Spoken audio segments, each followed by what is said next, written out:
Hello, everyone, and welcome back to another episode of Walking with Nanak podcast. I know thoda sa ho gaya hai. It's been over a month. I think this is my last episode came, and I initially promised that I'll do one every week, but I guess life happens, and sometimes things become um, impossible to kind of do a podcast every week. I really wish I could have, but just like December became so busy, and then January became so busy. But I'm glad that I got some time to do this really exciting episode.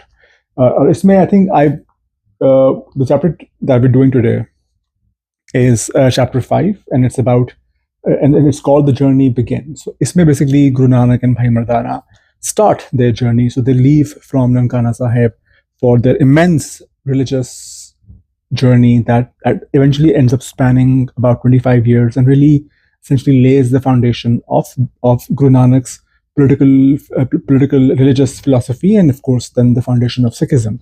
So in this chapter, that's where we are at. Guru Nanak is at Nankana Sahib, and he bids bye to his family and eventually goes to Saidpur, जिसको आज हम इमनाबाद कहते हैं, and then वहाँ पे उनका पूरा वाक़या, and then I go to that place. तो थोड़ा सा there's also a background about Guru Nanak at Sultanpur Lodi के वो जब ननकाना साहब से उनकी शादी होती है, he goes to Sultanpur Lodi, he works there with the ruler of the city for a little while, and then eventually that's where he discovers this religious spiritual side of his and leaves everything, comes back to Nankana, and from there then he eventually undertakes this big spiritual journey. So there's a bit of a background about that. So that's the chapter that we read today, and we're going to jump right into it. I think for this particular episode, so I wanted to be slightly more organized. I feel like पिछली जो मैं episodes कर रहा था, even though I was making notes, but I was still engaging with the book, reading from the book, reading my notes from the book, and sometimes I feel like I was slightly all over the place. So I've tried to sort of little more. I've added my own notes to add some more coherency into some of the things that I wanted to talk about, and there's some really interesting themes that came up. So, for example, the chapter begins with Guru Nanak knocking on the door of Bhai Lalo. And for those of you who are familiar with the story of Guru Nanak and Bhai Lalo, this is a very popular story, but I'll give you a brief overview. कि जब Guru Nanak जो हैं वो सैदपुर जाते हैं, and Saidpur is a city, it's a historical ancient city on the way from essentially अगर आप पेशावर भेरा GT जो पुरानी जीटी रोड जिसको कहते हैं, अगर आप उस पे आ रहे हैं, वो आगे फिर लाहौर जाती है, लाहौर से आगे फिर वो Amritsar, and of course it ends up going to Delhi. तो ये एक बहुत इम्पोर्टेंट और प्रोमिनेंट शहर था. इट वाज पॉलिटिकली बड़ा इम्पोर्टेंट था, इकोनॉमिकली बड़ा इम्पोर्टेंट था. बहुत बड़े यहाँ पे पुराने मंदिर थे, पुरानी हवेलियाँ थी. ऑफ कोर्स गुजरांवाला उस टाइम वो शहर नहीं बना था, and this city kind of existed around that time. So it's also really interesting कि अब ये शहर जो है बिल्कुल गुजरांवाला के करीब है. And Gujranwala is now this big huge city next to Lahore, which is the most prominent city in this town. But at that point, at Guru Nanak's time, which is around 1500s, Ahmedabad or Saidpur was the most prominent city of that time, and Gujranwala actually did not exist. I think Gujranwala comes into existence much later, or slightly later. So Ahmedabad, Saidpur was this huge city. It was the economic hub. It was a political hub. अच्छा economic hub है क्योंकि वो बहुत एक important trading route के ऊपर है, वो जीटी रोड के ऊपर है, तो इसका मतलब है कि वहाँ पे बहुत ज़्यादा ट्रेडिंग होती है. So it's a huge merchant class that probably existed in the city at that point, which also meant that the temples of that area and the mosques and the gurdwara, so not the gurdwaras but the shrines, were all pretty big establishments, and I'll talk about that a lot. तो अभी बल्कि जब मैं वहाँ पे गया भी था, so you could see some traces of that really lost splendor. पुरानी हवेलियाँ भी वहाँ पे हैं, उनके खंडर हैं, पुराने मंदिरों के जो हैं remnants हैं. These are all, they look like that there is a lost glory there. Okay? बहुत prominent थे. So at the time of Guru Nanak, this was the most prominent city around of this region, and he of course comes here, and here he interacts with Bhai Lalo. Now, but interesting is basically, essentially, when the popular story is that when Guru Nanak comes to Saidpur, he ends up looking for the poorest house of the region. और वो जो उस इलाके का सबसे गरीब जो घर है वो भाई लालो का घर होता है, who's a carpenter, and he ends up going to his house and he asks for some hospitality, which is essentially maybe a place to stay for a few days and some food. क्योंकि उस time restaurant industry नहीं है, hotel की industry नहीं है. अच्छा, उसी time पे जो उस इलाके का सबसे जो अमीर हवेली है, घर है, वो है मलिक भागो, who is a Mughal representative, not a Mughal representative, but he's a representative of Delhi Sultanate, around that time, क्योंकि वो exist करती है. So he's a representative of the state, and he is supposed to be the richest noble house of that area. और जब गुरु नानक वहाँ पहुँचते हैं, वहाँ पे एक बहुत बड़ा सा है, उसके घर की एक दावत हो रही है, because Malik Bhago has had a child and he has invited essentially all the high caste fakirs of his fakirs and whatever ascetics and religious figures of his area to come and sort of take part in this huge food meal that he's prepared. And Guru Nanak, of course, belonging to the Kashri caste, has the opportunity to go there, but instead he chooses the house of the poorest. So he refuses to go to the house of the richest person, but instead finds out, and he actually like consciously looks and finds for the poorest house of the region, which is Bhai Lalo's. उसके अंदर आपको एक political philosophy की भी हम उसी बात करेंगे. But essentially that's where the story starts. He knocks on the door of the poorest house of the region. अच्छा, इसके अंदर मैंने पहले थोड़ी सी बात की थी, पर अभी भी उसके थोड़ी सी बात, I think we need to understand a bit of a context here. And the context is that basically there is a sense, there is an assumption that there is a certain hospitality that will always be allotted to people who are traveling around this region. Because once again, this is all pre-modern, in fact, even pre-Mughal at this point. So there is no hotel industry, there is no restaurants, there are no sort of, I mean, sarai jo hai, wo bhi bahut kam hai, but wahan pe bhi I think you probably have to spend money to stay. So essentially, if you're traveling, like Guru Nanak is traveling at this point, you are relying upon, and you can't travel with a lot of money because it's unsafe to travel with a lot of money. And I'll talk about the importance of traveling as well later on in this episode. So essentially what you're doing is you're traveling without any understanding of where you're going, in the sense you don't have a very clear sense of कि वो शहर क्या है, वहाँ पे कौन लोग रहते हैं, and really you're really relying upon, you don't have a lot of money, so you're really relying upon the hospitality of the people, and there is this assumption that people will be hospitable, कि आप किसी के घर पे अगर knock करेंगे, and you will be given some sort of accommodation to stay, you will be given some sort of accommodation to some sort of food to eat. आज भी आपको किसी हद तक ये कॉन्सेप्ट आपको पंजाब में मिलता है, और आई एम श्योर कि और भी काफ़ी एरियाज हैं इंडिया, पाकिस्तान के, बांग्लादेश के, अफगानिस्तान के, जहाँ पे आपको ये इस तरह की रवायत मिलेगी. अभी भी आप छोटे गांव में चले जाएं पंजाब में, and essentially you knock on any door, like there is a huge chance that you will be given and offered food, tea. I mean, it has happened to me so many times when I was working on this book and other books, कि आप कहीं भी, आप किसी भी गांव या आप छोटे शहर में जा रहे होते हैं, and anybody who comes across you and you engage in a conversation with them, आपको बहुत जल्दी आपको खाने की invitation हो जाती है, या आपको वहाँ पे चाय की invitation हो जाती है.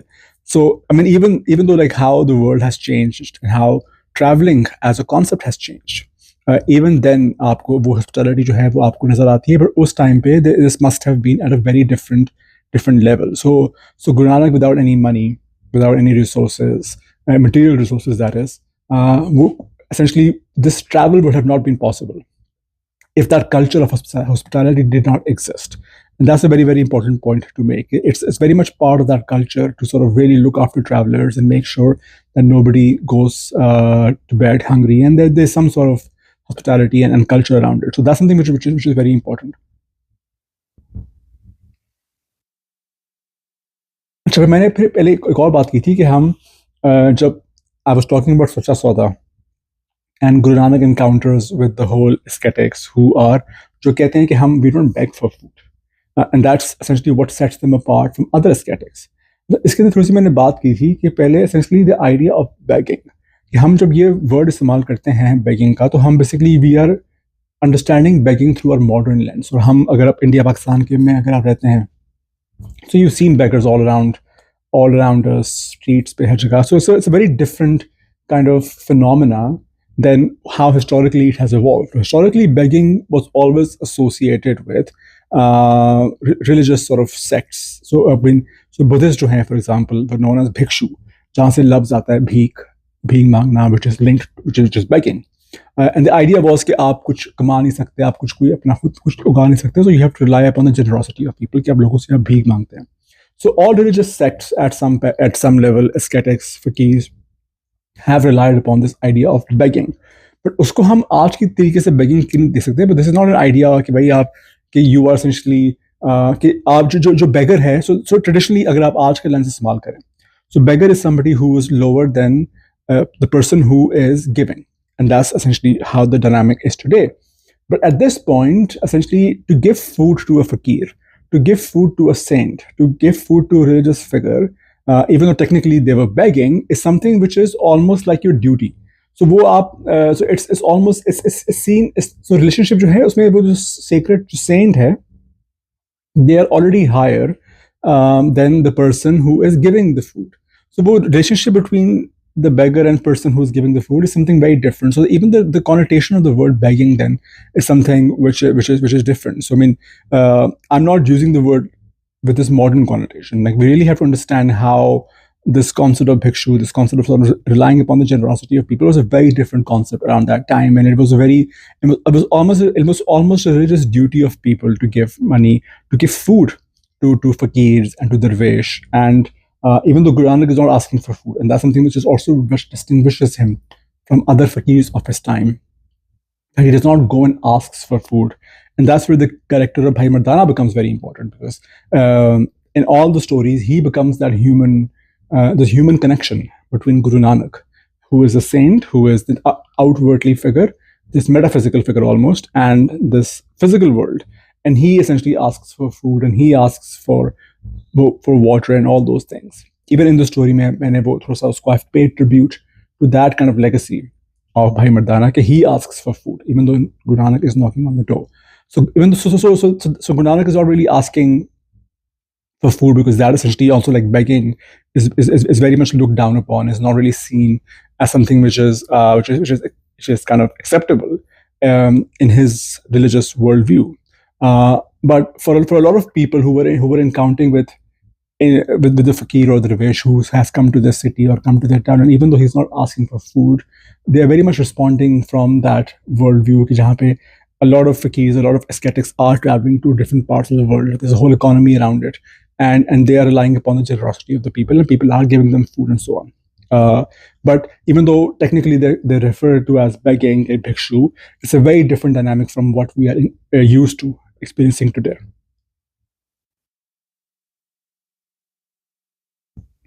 अच्छा, एक और जो फिर मैं थोड़ी सी सैदपुर की तारीख के बारे में बात करना चाह रहा था. So when Guru Nanak comes here, of course, Saidpur, I mentioned, is a huge city, and it is referred to as Saidpur around that time. But eventually, इसका नाम जो है वो एमनाबाद बन जाता है, और आज भी जो उसका नाम है वो एमनाबाद है. And this is a name that is given to it by Babur. There's a story that there was a woman who known as Aman, who saved his life around this area at this time, and eventually because to honor her legacy, he names it Emnabad. So आज जो शहर की जो उसका नाम है वो Emnabad है, but at Nanak's time it was known as Saidpur. And eventually, of course, as I mentioned, this was the most important town of that area, but now Gujranwala has become the most important area. So this area is very close to Gujranwala. In fact, वो district जो है वो Gujranwala ही लगता है उसको. क्योंकि ये बहुत बड़ा शहर था और ट्रेडिंग रूट के ऊपर था, और बहुत सी ट्रेड, तो इसका मतलब है कि यहाँ पे बहुत से एलीट जो है, इकोनॉमिक एलीट भी रहती होगी, ट्रेडर्स रहते होंगे उनकी बहुत. अभी भी आपको जो मैंने कहा कि वहाँ पे बड़े जो ट्रेसेस हैं, बड़े हवेलियों के, बड़े घरों के, आपको अभी भी वहाँ पे जो है वो नज़र आते हैं. सो इकोनॉमिक एलीट जो है उस ज़माने की वहाँ पे रहती थी. End of course economic elite is a big overlap between economic elite and political elite, and that's something. And then of course there's also a religious elite, जहाँ पे मंदिरों के जो हैं केयर टेकर्स आ गए, या दरगाहों के जो हैं वो केयर टेकर्स, श्राइन्स के केयर टेकर्स जो हैं वो आ गए. तो this is a very neat overlap between sometimes political elite and economic elite and religious elite. And in fact, Guru Nanak is very much responding to this world, the hypocrisy of the religious elite primarily, who is essentially hand in glove with the economic and the political elite. And I mentioned about the political philosophy of Guru Nanak, and I'll get to that. But essentially, in order to understand the history of religious institutions in South Asia, we have to understand how these kind of different elites interacted. So for example, जो पुराने जो मंदिर थे, for example, या पुराने जो दरगाह थे, अभी भी जो है दरगाह है या कुछ मंदिर है, they are not just religious sites, but they are also economic sites. कि बहुत से जो दरगाहों के साथ और बहुत से मंदिरों के साथ ढेर सारी ज़मीन जुड़ी होती है, and they earn revenue, they earn profit from that land. And of course, then they also become political institutions. For example, दरगाह जो हैं, हम मैंने इसके बारे में लिखा भी हुआ है कि बहुत से दरगाह के जो chiefs हैं eventually become political elite of the time period. अभी भी आपको उसका जो है वो नजर आता है. Even for example, पाकपतन के अंदर जो बाबा फरीद का जो दरगाह है, जो श्राइन है, उसके जो केयर टेकर हैं, who are technically religious leaders of that space, are also political leaders. इसी तरह आपको जो है मुल्तान में जो शाह महमूद कुरैशी की जो फैमिली है, come from a family of religious elite and so on. So basically religious, so there's a connection between religious institutions. So technically they're heading the Gurdwara. They're head of the religious institution, but they're also kind of taking a role in politics, which was very much true for a lot of temples as well around that time. So then when we talk about temples being attacked or shrines being attacked, and then there's a whole argument that they are not being attacked primarily just because they are of different religion, but because they have a political role to play. So they are almost like fortresses, and they are almost like these political centers that need to be attacked. And similarly, you will see that in gurdwaras as well. Gurdwaras today also have economic activity. They are lands associated with gurdwaras, and gurdwaras get a lot of revenue from there.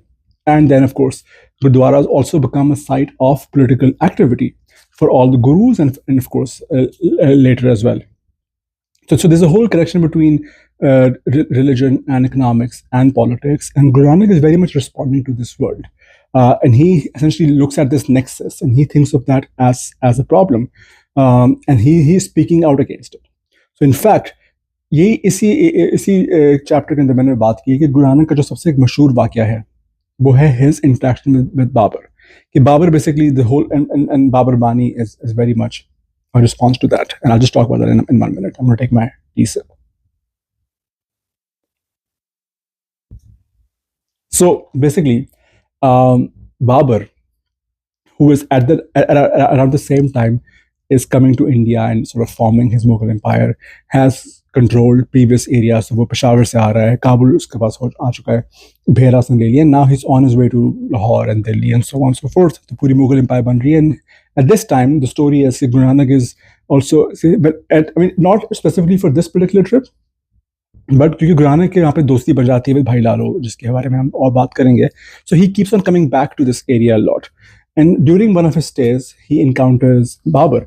कि बाबर जो है वो इस शहर पे उसका कब्जा हो जाता है, and eventually Guru Nanak becomes his prisoner, and eventually he has an encounter with Guru Nanak, and he asks Guru Nanak to pray for his success. And Guru Nanak essentially tells him that you are here to come and conquer and sort of kill my people and take over my land. Like, why would I pray for your success? But what is also really interesting, I was thinking about this connection between economic elite and political elite and religious elite. And this interaction, at least from Babur's point of view, is very much part of it. Because he is seen, so essentially a lot of political elite in this case does get their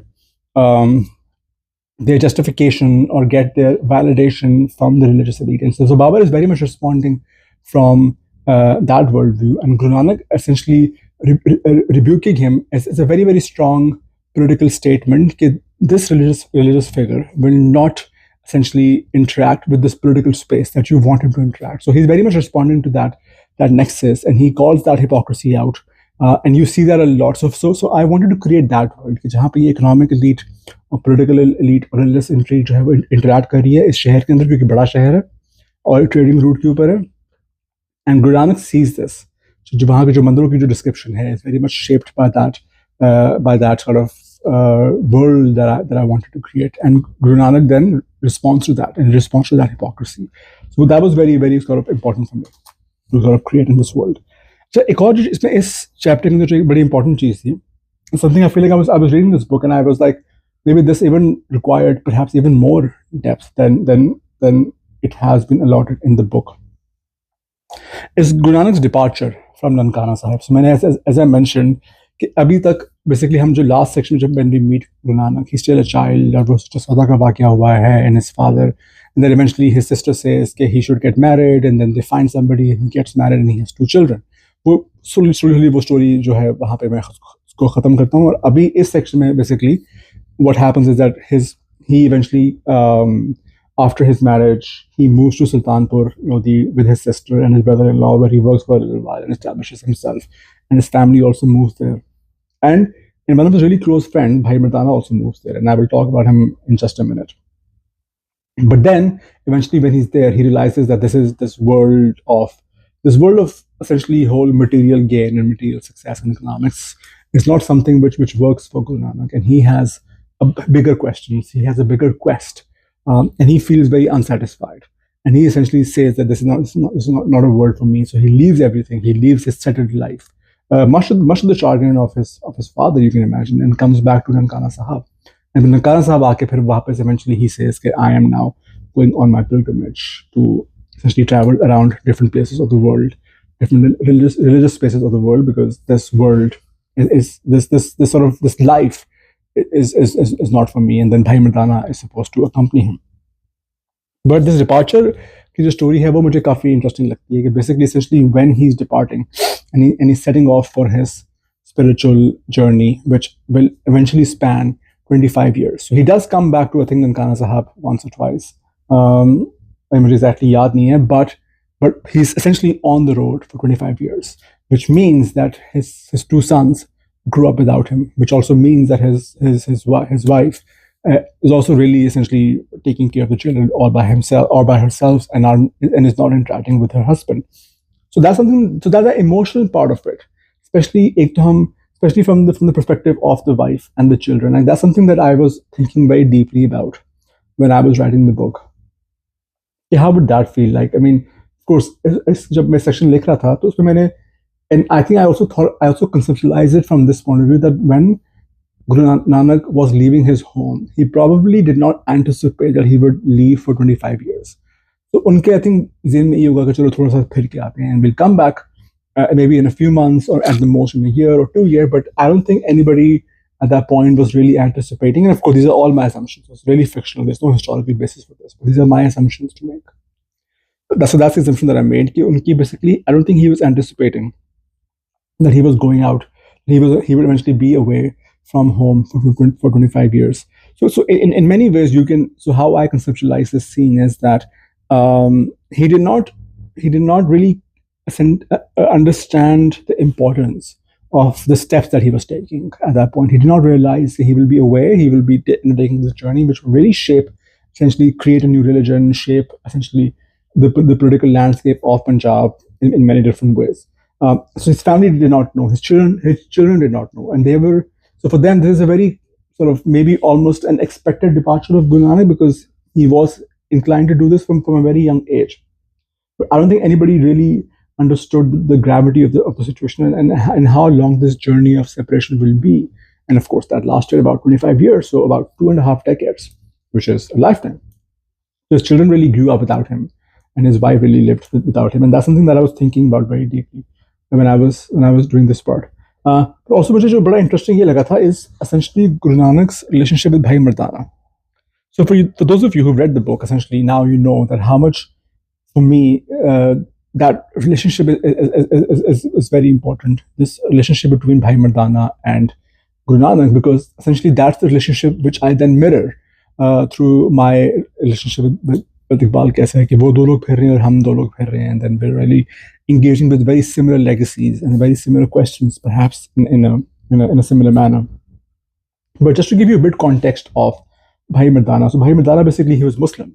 So he never converted to Sikhism because there was no Sikhism around that at this point. So he was still Muslim, and he comes from the Muslim Mirasi जो उनकी cast है ज़ात है. आज भी मिरासी जो है वो एग्जिस्ट करते हैं पंजाब में, और मिरासी जो हैं Mirasi word comes from miras, which comes from tradition.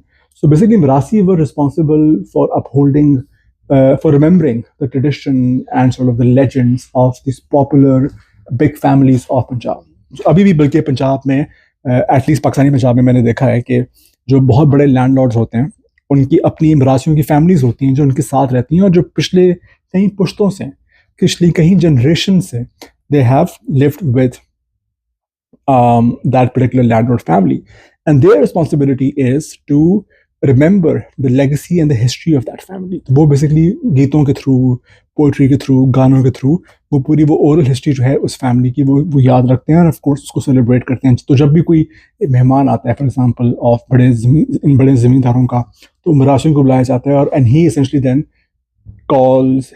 recalls the grandiosity of their family.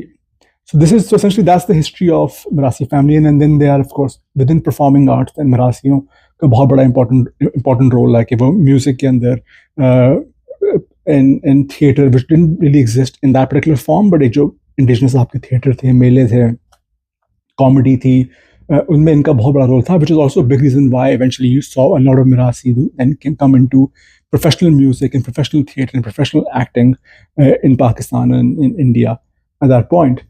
So you can see कि जो एक म्यूजिकल ट्रेडिशन जो है, जो उसकी फाउंडेशन है, वो in many ways जो भाई मर्दाना का रोल जो है वो काफ़ी उसमें इम्पोर्टेंट है with in the Sikh tradition.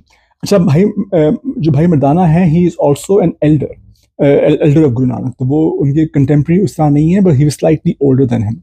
और वो रिलेशनशिप बड़ा इंटरेस्टिंग है कि अभी तक मुझे थोड़ी सी क्लैरिटी नहीं थी कि अच्छा इनका आपस में like how are these families connected. कि एक मुस्लिम मरासी है who are imagined to be lower caste, so they're not really upper caste as the Bedis, the Kashtaris, जो कि कश्ती उसके हैं, गोद के हैं. तो मुझे वो समझ नहीं आ रही थी कि किस तरह का ये होगा relationship. तो एक maybe a thesis that I had was that probably the Mirasi family of Bhai Mardana was associated with this essentially elite family of Guru Nanak.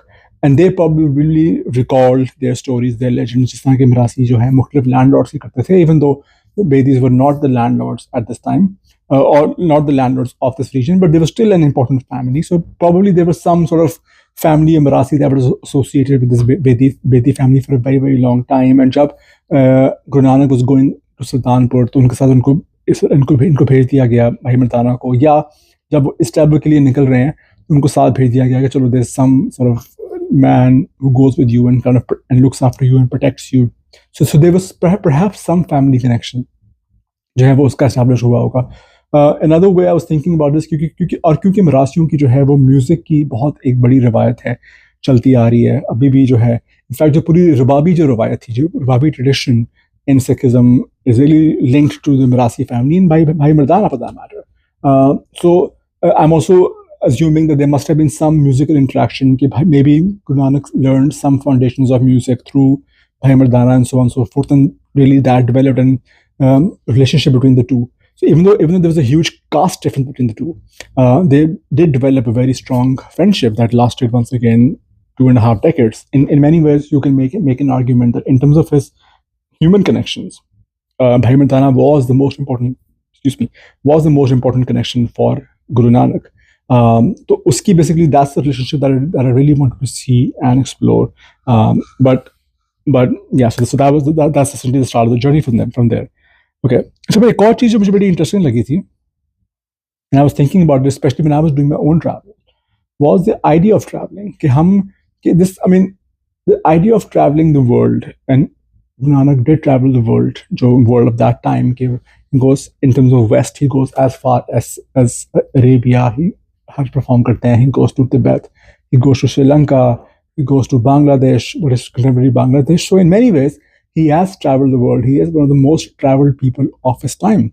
And in fact, I feel like that's really, we don't really talk about that a lot, that how much Guru Nanak traveled. Like he was extensive, he was a world traveler for that matter of his time period. But और उसके साथ for 2.5 decades की जो हम बात कर रहे थे कि he was a world traveler for 2.5 decades.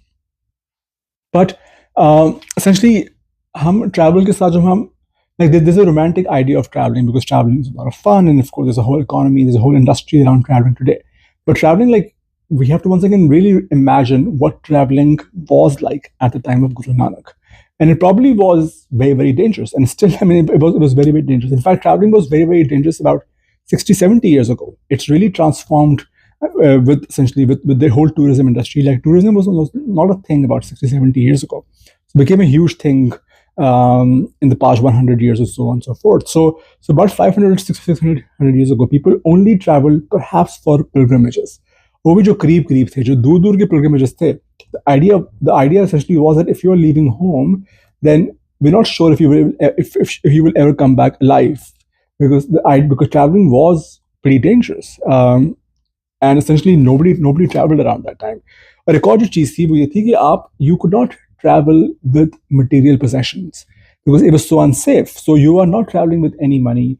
You are not traveling with any precious goods, especially for the kind of travel that Guru Nanak did. Like, he was gone for two and a half decades. So essentially, he had no money on him for 2.5 decades. He had no material resources on him. Probably had an extra set of clothes if with him. And even when he was traveling from one town to another, you can hardly take anything. So because it was so dangerous to travel. So essentially, if you're a traveler like Guru Nanak was, then you have essentially disassociated with the materialities of the world. You don't have any material possessions because you just cannot do that kind of travel. फिर एक और चीज़ था कि because nobody was traveling around that time except for fakirs and jogis, जो उनकी एक रवायत थी traveling की. So Guru Nanak is very much is part of that world of jogis and fakirs जो travel करते हैं. So मुझे what I find very interesting is कि हम जब भी जोगी सूफी and how they talk about themselves is that they have access to the hidden world. They have access to secrets that nobody else knows of.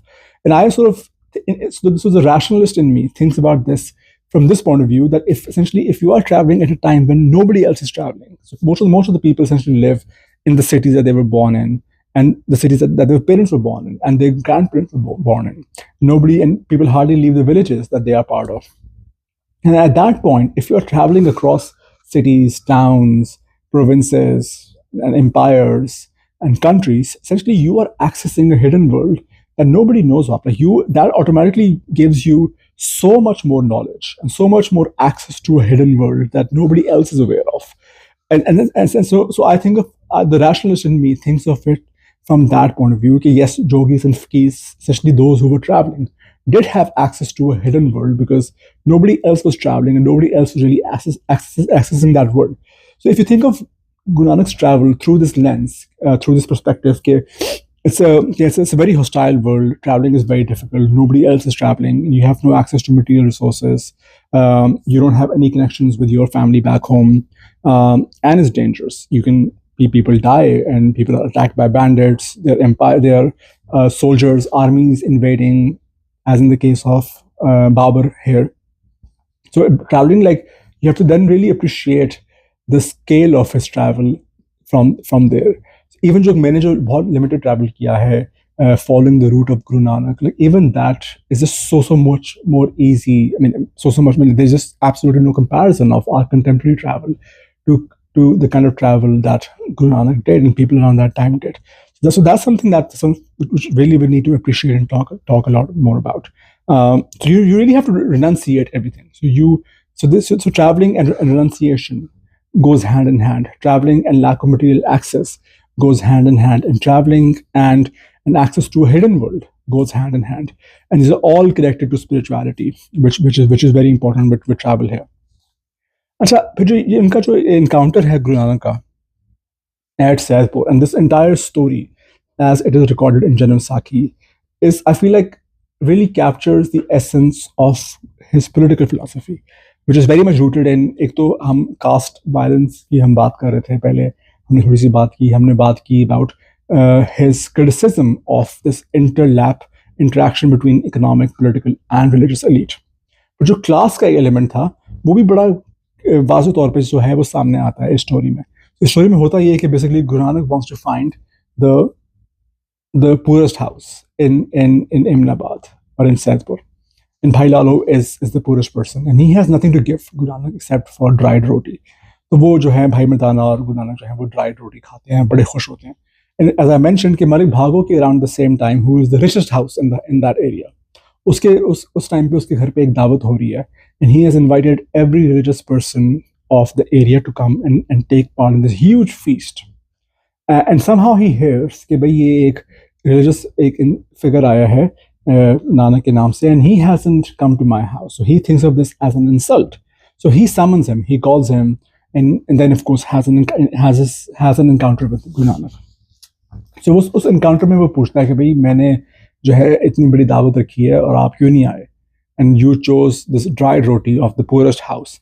And then what Guru Nanak does is that in one hand he has that dried roti, and in the other hand he holds roti या bread जो उस feast की, जो मलिक भागो का feast था, और जब वो ड्राई रोटी को इस तरह वो क्रश करते हैं तो उसमें से दूध निकलता है, और जब वो मलिक भागो की जो रोटी या उसकी ब्रेड को जब वो क्रश, जब उसको स्क्वीज करता है तो उसमें से खून निकलता है, और वो कहता है कि जी तुम्हारी जो रोटी है ये बेसिकली मजदूरों के खून और पसीने से बनी है.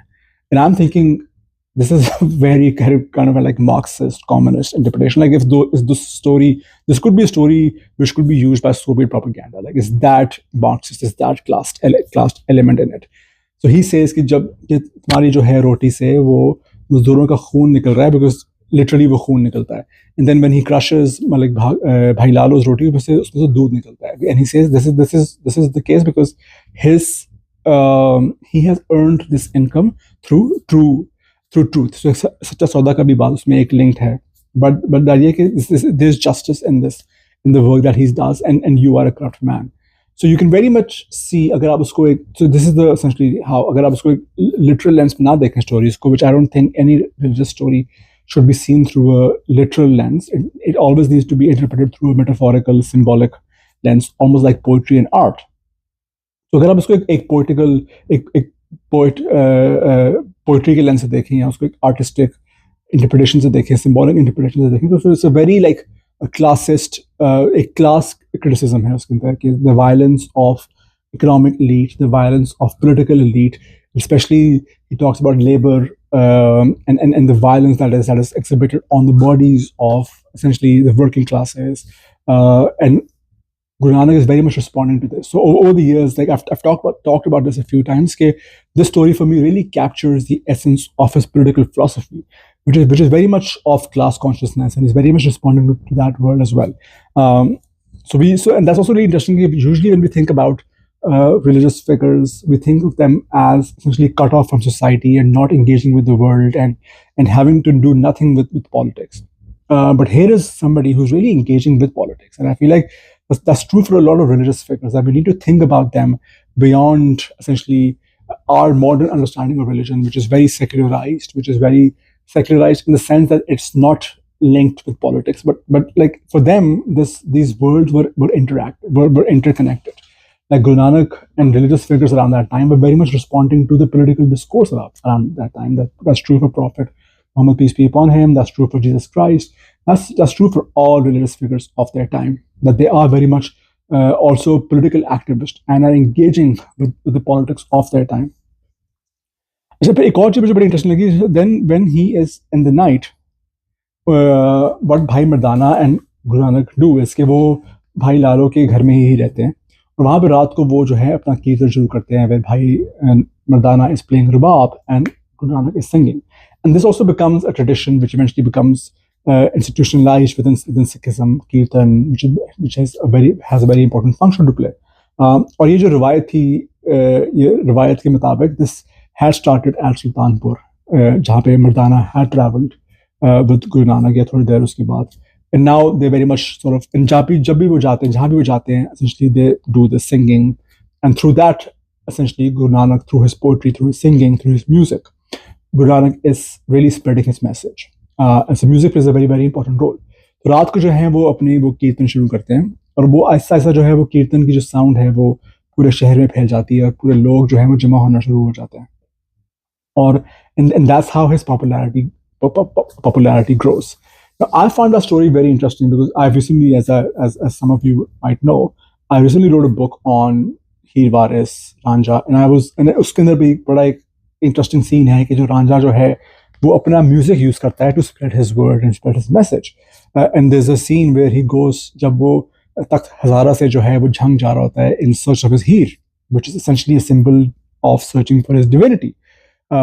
He stays at a mosque, और वो मस्जिद में he starts playing flute, और उसका फ्लूट सुन के उस पूरे जो इलाके के लोग हैं वो जमा हो जाते हैं. So I found a lot of interesting similarities between these two different scenes. के उधर भी जो है Nanak is singing, performing his kirtan, and people are coming together, and whereas Ranja is playing his flute, and people are coming together and really recognizing their divinity, recognizing their spirituality. And I feel like that must have been a very interesting symbol, जो कि एक वो folk के अंदर this must have been an accepted tradition कि music के through जो है वो लोग अट्रैक्ट होते हैं, स्पेशली रात को म्यूजिक परफॉर्म किया जाता है, religion and music and the intersection between these two different worlds. So that was a very interesting sort of comparison that really came for me. And in many ways, like I'm pretty sure that when Varisha is writing his He Ranja, he's very much aware of these different kind of stories. He probably has heard of Shah Hussain, who also attracted people through his music. He's encountered with Bulle Shah, at least in my book, fictionally, who also attracted people, spread his message through his music. And he's aware of Guru Nanak, who also spread his message through his music. So in many ways, Jo Ranja ka jo character is very much inspired by all these folk stories that he has heard over the years. So you can't really distinguish कि Ranja का यहाँ पे खत्म होता है, कि Ranja कहाँ पे है, Guru Nanak कहाँ पे है, because in many ways my thesis is that Barisha's Ranja is also very much a product of essentially Guru Nanak and all other similar religious figures that Barisha is very much aware of and who have used music to spread their message. अच्छा भाई, एक और हमने पहले थोड़ी सी इसमें बात की कि बाबर बानी एसेंशली इस टाइम पे जो है वो उसका पूरा वाक़या भी इसी एरिया में हुआ है, सैदपुर में. So not necessarily on his first trip, but the story is that because he eventually made friends with Bhai Lalo, so he comes back to this town and city multiple times.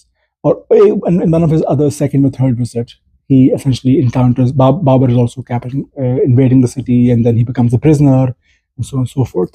So essentially, Guru Nanak wrote Babur Bani around that time, which really captures, which is an eyewitness incident of Babur taking over this area.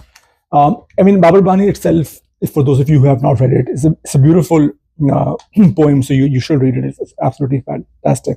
And I feel like it's very important also because उसमें आपको Guru Nanak की जो philosophy है, his rationality comes through very clearly. So I also think of Guru Nanak not just as a spiritual figure, but also as a rationalist. I think his rationalism is really not kind of underplayed as well.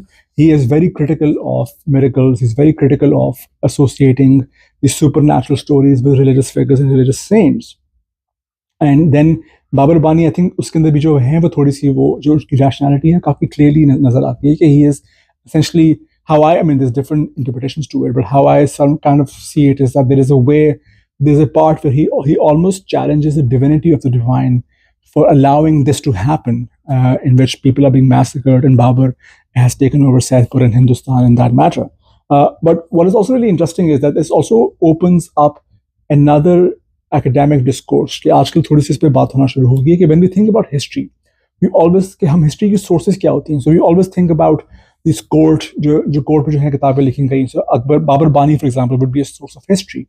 But can Babur so in Babur की जो तख्ते anyway the autobiography that Babur wrote, and then Humayun also has a biography, then Aine Akbar and Jahangir Nama, Babur Nama. So essentially the book that Babur wrote about his journey, about his life. Now that is historically and sort of in academia has always been seen as a source of history. But what about literature? What about poetry? Can that be seen as a source of history as well? So I was having a very interesting conversation with another historian, especially when I was talking about Varisha and thinking about Varisha and He Ranja. Can He Ranja be seen as a source of history? उसमें आपको एक essentially it gives you a glimpse of the religious sensibilities of that time, because essentially Varisha is very much a product of his time period. Similarly, I feel like Babur Bani then also gives you a good glimpse of the sensibilities and the experiences ordinary people of that time. कि लोग जो हैं वहाँ पे वो किस तरह how are they envisioning or how are they experiencing the invasion of Babur and so on and so forth. And I think that actually Babur Bani is a very good example of how sources of history are not just these political books. So Babur Nama and Akbar Nama and Aine and Tuske Jahangiri and so on and so forth. But it's also these works of literature, these works of poetry, which have traditionally been not seen as sources of history, but increasingly I think historians are talking about it. And that's something which Babur Bani establishes very, very well. And the last point that I wanted to talk about before I end this podcast is essentially once again this interaction between Babur and Nanak.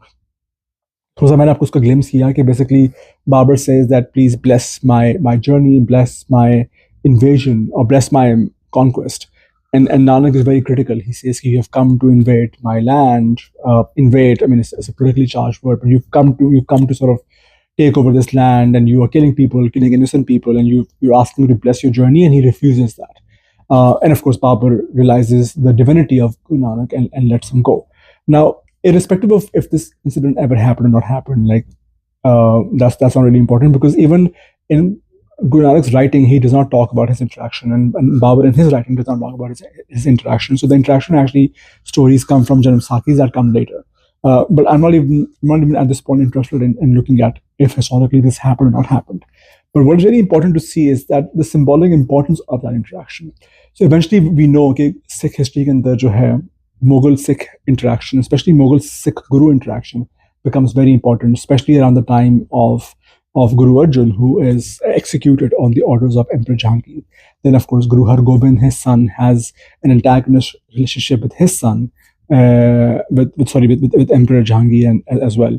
Uske baad, then Guru Tegh Bahadur is assassinated, executed on the orders of Emperor Aurangzeb. Then Guru Gobind Singh has his whole movement against Aurangzeb.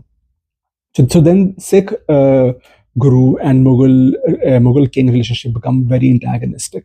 And I think उस सब के ऊपर अगर आप जो है वो the story of Babur and Nanak interaction then becomes very important, because it's almost essentially is a foreboding of what is supposed to come. So then, irrespective of this incident actually happened or not, I feel like as how Sikh history evolved and sort of unfolded, this incident acquired a lot of symbolic importance, because it was the first interaction and almost an antagonist interaction, not as antagonist, let's say, as Guru Arjan and Emperor Jahangir, or Tegh Bahadur and Emperor Aurangzeb, but it was still antagonist, uncomfortable interaction that happened, and it really, in many ways, becomes the symbolic, the symbol of what is about to come through this antagonist relationship. So I think over time, over history, this relationship, this interaction became more important than perhaps what it would have been around that time, especially because what happened with later Sikh gurus and the